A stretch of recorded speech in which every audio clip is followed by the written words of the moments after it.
Labas vakaras. Šiandieną, šį vakarą sveikinuosi iš Egipto dykumų, čianais keliaujant iš vienos Egipto šventos žemės pusės į kitą. Taigi mes esame tik pabaigę kelionę Nilu per Nilą su nuostabia, fantastiška grupe moterų iš viso pasaulio, kurios kalba lietuviškai ir primena, kokia maža ir didelė ta Lietuva yra visame pasaulyje. Taigi mes visos susirinkom iš tikrųjų tokią fantastišką eksperimentinę kelionę, tai yra kelionę per laiką ir per šventą istoriją arba šventą Egipto žemę, kur dievai gyveno žmonių kūnuose ir priminė apie mūsų amžinas sielas.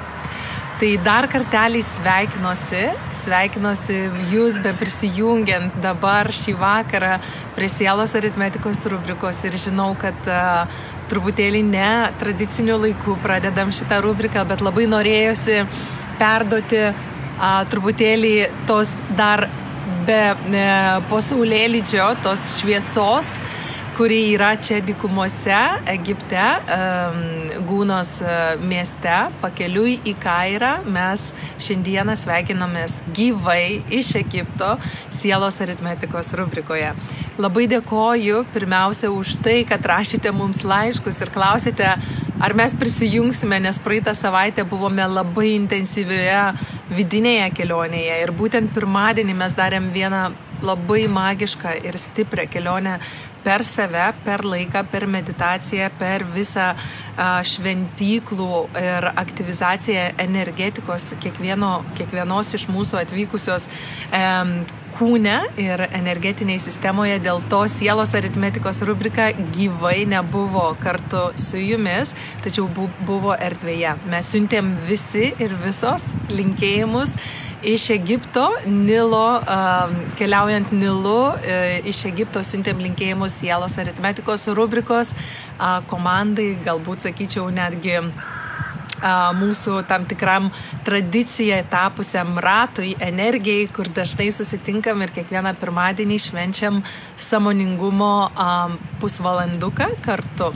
Dėl to labai gera jūs vėl matyti ir jausti ir esu be galo dėkinga, kad mes turime šią tradiciją, kad mes laikome šią tradiciją, už tai, kad jūs rašote laiškus, už tai, kad klausėte klausimus ir už tai, kad mes dalinamės kasdieninio gyvenimo istoriją truputėlį kitaip. Juk kiekvienas jūsų klausimas gali atidaryti labai didelės erdves pažiūrėti į gyvenimą truputėlį kitaip. Ką reiškia pažiūrėti į gyvenimą truputėlį kitaip? Mes turim nepamiršti, jog sielos aritmetikos rubrika arba šitas bijų filosofinis požiūris į gyvenimą tai yra pasiūlymas atsidaryti galimybės pažvelgti į tuos pačius dalykus truputėlį plačiau, truputėlį kitaip arba pamatyti kitų kampų tai, kame mes esame užstrigę arba nežinome šiuo metu vieno arba kito atsakymo į savo esamą klausimą. Taigi, kalbant apie klausimus, mūsų mylimas jau sielos aritmetikos tapusias frazes, noriu pradėti nuo klausimo Linos, kuris vėlgi pabudins galbūt Egipte mūsų jau aptiktą temą, vyriška ir moteriška, dieviškas vyriškumas ir dieviškas moteriškumas kiekvieno žmogaus kūne. Lina klausia mūsų tokio klausimo. Esu viena jau ne vieneri metai ir man atrodo, kad pas mane per daug vyriškos energijos, kadangi turiu atlikti be galo daug žingsnių, kurie atitinka vyriškos energijos vyriškos energijos tikslams. Kaip pasiekti balansą, ar kad būtų daugiau moteriškos energijos, ką turėčiau daryti. Ačiū Lina už klausimą ir iš tikrųjų vien tai, kad mes refleksuojame vienam arba kitam gyvenimo etape, kad galbūt viena energija perima daugiau vietos mūsų gyvenimą negu kita, kuri nėra mūsų prigimtis, gali atnešti labai daug sąmoningumo ir gali atnešti naujų pokyčių mūsų gyvenime.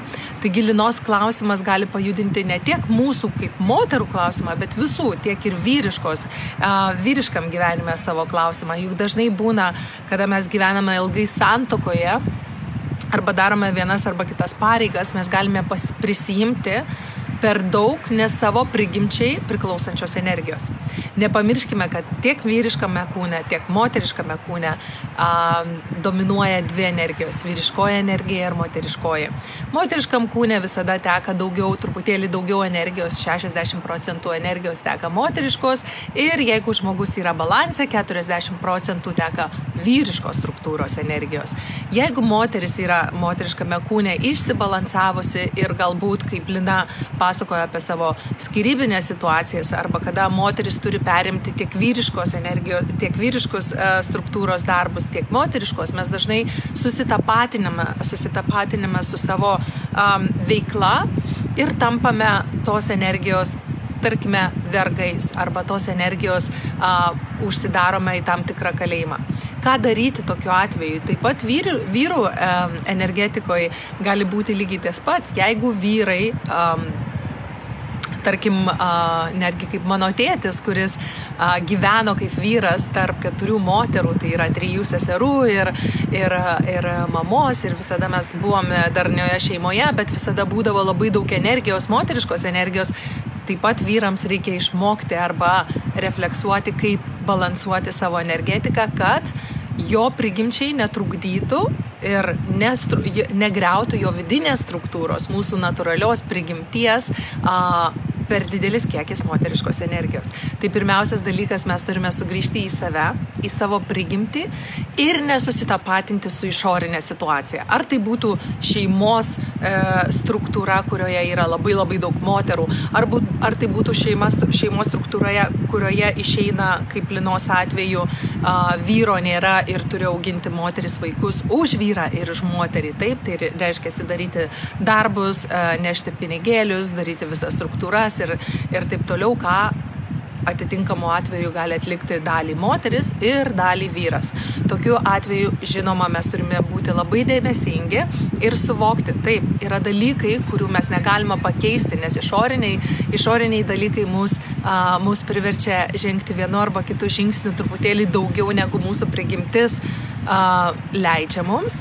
Tačiau nepamiršti, jog jeigu aš esu moteris arba jeigu aš esu vyras, kiekvieną žingsnį iš išorės aš galiu padaryti per savo prigimtį.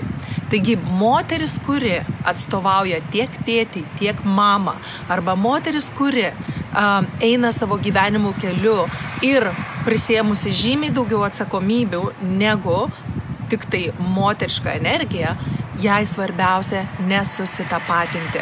Nesusitapatinti išoriškai, jog jinai turi būti tvirta kaip siena, jog jinai turi viską padaryti kaip tėtis, jog jinai turi viską atlaikyti kaip vyras, o iš moteriškos energijos atlikti tam tikras vyriškas struktūras, kurios reikalauja mūsų truputėlį pakeistos sąmonės būsenos, reiškia struktūriško mąstymo, bet netapti fiziškai vyrišką esme. Nes pastebėkime, per gyvenimo praktiką mes galim pažvelgti aplinkui ne tik save, bet ir į kitus aplinkinius žmonės. Mes galime pamatyti, kaip dažnai vyras gali tapti sumoteriškėti arba moteris, ypatingai šiais laikais moteris labai suvyriškėja. Kodėl?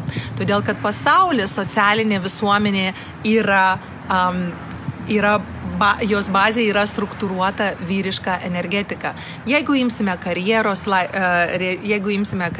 pasaulį, taip, kada darome verslus, kada turime labai daug prirašytų mums darbų, kaip Linos atveju tėčio ir mamos darbas, taip, ir aišku papildomai darbai ir verslai ir vaikų auginimai, tuomet moteris turi sutvirtėti ir jinai pereina į tą vyrišką poziciją, reiškia būti tvirtai, galingai ir nepalūžti.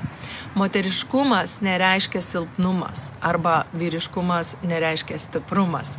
Dėl to, kada moteris arba vyras yra galingi arba nepalaužiami, jie yra tada, kada jų energijoje, kada jų kūne yra balansas. Jeigu jūs esate vyras, vyriškoje prigimtyje, gamtoje, kurioje jumise teka 60% vyriškumo ir 40% moteriškumo, joks vyras neturi baidintis moteriškos energijos, lygiai taip pat jokia moteris neturi baidytis vyriškos energijos, tačiau nesugrįžti ir nesusitapatinti prie to. Ką tokiu atveju daryti?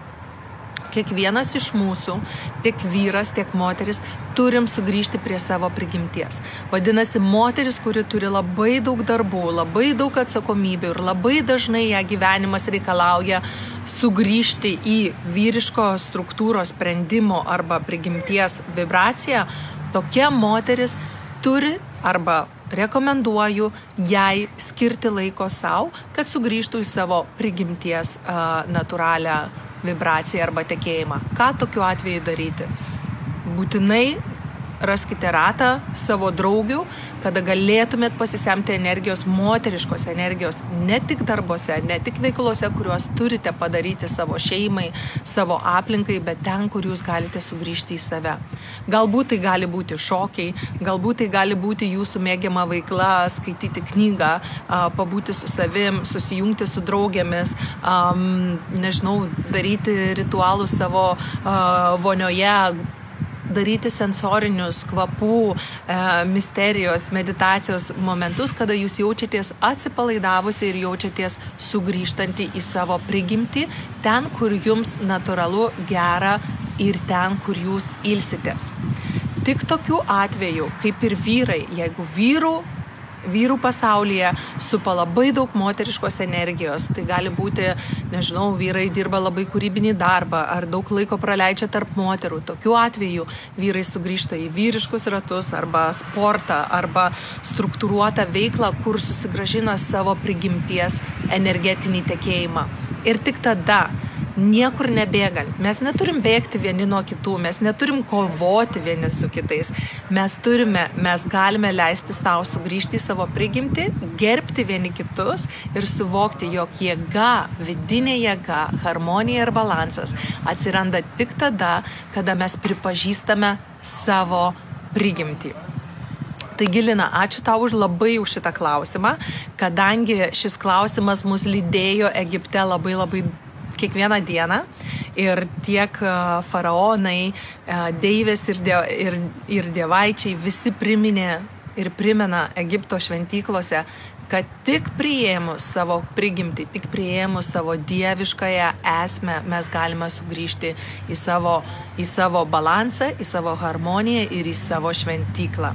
Tad nepasiduokime gyvenimo iššūkiams, nepasiduokime savo išoriniams situacijom, priimkime jas, įveikime jas ir visada sugrįžkime į savo balansą. Kaip tai padaryti šitame struktūruotame arba stipriame vyriškame pasaulyje ypatingai, tai yra didžiulis iššūkis šių dienų moteriai. Tuom užsiima bijų mokykla, tuom užsiima jau daugiau negu 9 metus. Aš pati, kaip praėjusi savo pačios momentą, kada buvau susitapatinus su vyriška struktūra, kada labai daug dirbau, kada privalėjau būti stipri, kada privalėjau būti kieta, kada privalėjau būti šitam struktūruotam vyriškam pasaulyje ir neleisti būti savo tokia, kokia iš tikrųjų esu. Tik tuo metu, kada praėjau visas baimės ir supratau, jog nieko geriau nėra, kaip priimti save, tada supratau, jog kiekviena moteris gali būti galinga, turėti savo jėgą be fizinės jėgos, kada priims save. Todėl, mielos moterys, pasinaudodama paskutinės minutės galimybę arba dar keleto vietų, kurios laukia mūsų Ibicos kelionėje į save, toje mokykloje, kurioje atvėrė ne 100 moterų naujų spalvų savo gyvenime ir suprato, jog galima daugiau, negu bet kada galėjom įsivaizduoti prieš tai. Todėl naudodamasi šią progą noriu pakviesti kiekvieną iš jūsų suklusti, nes dabar yra nuostabi galimybė prisijungti prie paskutinių dar kelių vietų likusių Ibicos savaitėje kelionė į save, kuri vyks kovo 16-23 dienomis. Ir ten mes atskleidinėjam būtent tikėjimą, suvokimą ir prasmę, ką reiškia priimti save, ką reiškia atrasti savyje jėgų ir ką reiškia naudoti savo jėgą be jėgos, priimant vyrišką energiją, moterišką energiją, suvokiant, kas reiškia kelionė į save, su savim ir per save. Tad ši nuostabi kelionė magiškoje saloje su daug mistiškos Egipto energijos, kurią atvešime tiesiai į Ibicą, jau laukia tavęs labai greitai. Jeigu nori, būtinai rašyk laišką mums į info@leonorabiju.com ir kviečiame tave dalyvauti nuostabioje galimybėje, tai yra konkurse, kurį skelbėme neužilgo, skelbsime dabar, atsiųsime jums visą informaciją, jeigu jūs susiregistruosite, kuriame parašius jums trumpai apie save, jūs galite laimėti šitą kelionę netgi daugiau negu 600 eurų nuolaidą. Tai yra, ši kelionė pirmą kartą per 8 metus atidaro tokią galimybę jums daugiau negu 40% nuolaidą patekti į šias paskutinės 2 vietas. Žinome, kad liko nedaug laiko ir gerbėme jūsų impulsyvius, fantastiškus momentus, kada sakot, būtent dabar aš jaučiu, kad man laikas prisijungti. Ir už tai, kad bandote, už tai, kad drįstate, už tai, kad paskutinę minutę neplanuodamos per jausmą bandote padaryti kažką naujo savo gyvenime, mes su pagarba ir meile jums dovanosime šitą 40% nuolaidos kelionę į save 2 paskutinės vietas, jeigu parašysite mums laišką ir kreipsitės į mus į info@leonorabiju.com.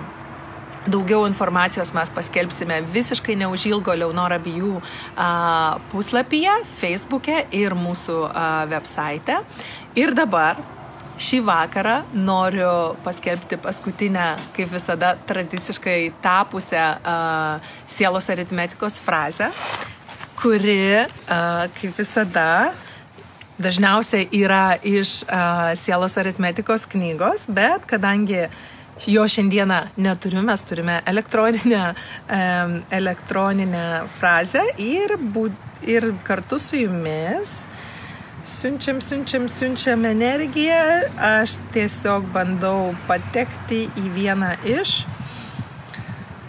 iš puslapių ir 211 puslapis atsidarė priešais mano akis ir pirmoji paryškinta frazė, kuri pateko į mano širdį, dar jos neperskaičiau, bet mes perskaitysim kartu, tai yra: visi asmeninių santykių dalyviai yra lygus, nėra geresnių ar blogesnių, teisingesnių ar protingesnių.